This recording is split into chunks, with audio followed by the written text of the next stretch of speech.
L'Antéchrist va bientôt paraître et il se manifestera vraisemblablement sous le couvert d'un soi-disant christianisme mondial qui se donnera comme le représentant du progrès et prétendra travailler au relèvement social et moral de l'humanité.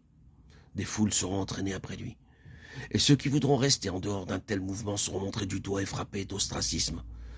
C'est en vue de ce moment-là que Dieu prend ses dispositions, cherchant à donner au Seigneur Jésus, dans la vie de ses enfants, non plus la première place ou la plus grande place, comme c'était peut-être le cas jusqu'ici, mais toute la place, de façon à rendre leur vie absolument solidaire de la sienne. Ils sont nombreux, hélas, ceux qui trouvent leur vie dans le travail, dans les œuvres, dans les mouvements religieux, dans les églises ou les sociétés, dans les entreprises d'une sorte ou d'une autre, dans le voisinage de certaines personnalités ou dans l'intérêt que leur procure un enseignement particulier. Il leur faut l'émulation d'un programme, de quelque chose qui marche, d'une organisation qui leur fait une place dans son sein.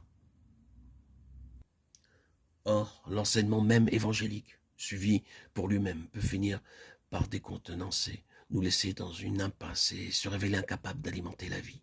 Le travail, il peut mener à l'épuisement et à d'amères désillusions. Les mouvements religieux, ils peuvent même, les plus spirituels, sous l'empreinte simplement humaine de ceux qui les dirigent, perdre leur puissance et devenir des terrains de discorde. Quant aux éléments concrets de la vie chrétienne, ils sont tous condamnés à décevoir l'un après l'autre. Le Seigneur seul demeure et ne déçoit jamais. Malheureusement, l'attachement qu'on a pour lui est souvent affaire d'occasion et reste à la merci des circonstances qui l'ont inspiré. Une personne ou un groupe de personnes, un mouvement spirituel, un endroit, une œuvre, que ces points d'appui viennent à fléchir. La foi chancelle. La personne du Seigneur semble éclipsée. Et il en résulte pour la vie spirituelle une douloureuse période d'incertitude et d'obscurité. Ce que nous devons apprendre avant tout et à tout prix, c'est d'avoir en toute chose partie liée avec le Seigneur et de nous faire une bonne foi à la réalité de ce qu'il est et à la plénitude que nous avons en lui. Il faut que sa vie soit la nôtre. Pour notre esprit, tout d'abord, pour le rendre fort, car s'ils ne vont pas pour le maintenir en forme que des intérêts extérieurs et des préoccupations simplement objectives, il arrivera ceci, c'est que nous serons forts en esprit qu'occasionnellement, sous la pression d'une nécessité extérieure, d'une circonstance difficile ou d'une extrémité. Pour notre intelligence et notre entendement, il nous faut au même degré le Seigneur lui-même et son afflux de vie. Autrement, la vérité restera pour nous quelque chose d'abstrait ou se présentera comme un simple chapelet d'affirmation.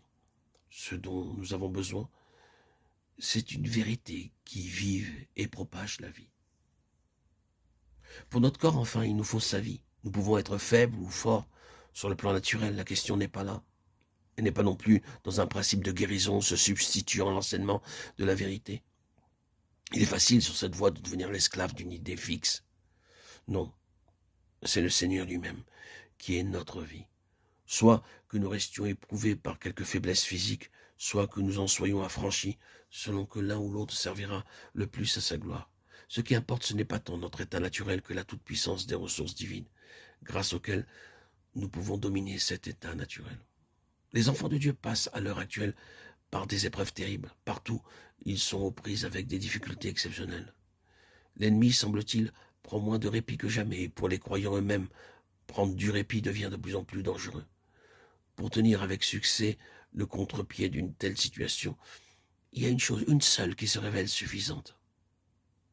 C'est cette connaissance personnelle dans notre vie de tous les jours d'un Seigneur qui est tellement le centre, la raison d'être, le but et le moyen, le commencement et la fin de tout, que nous pouvons dire en toute vérité que notre vie, c'est lui.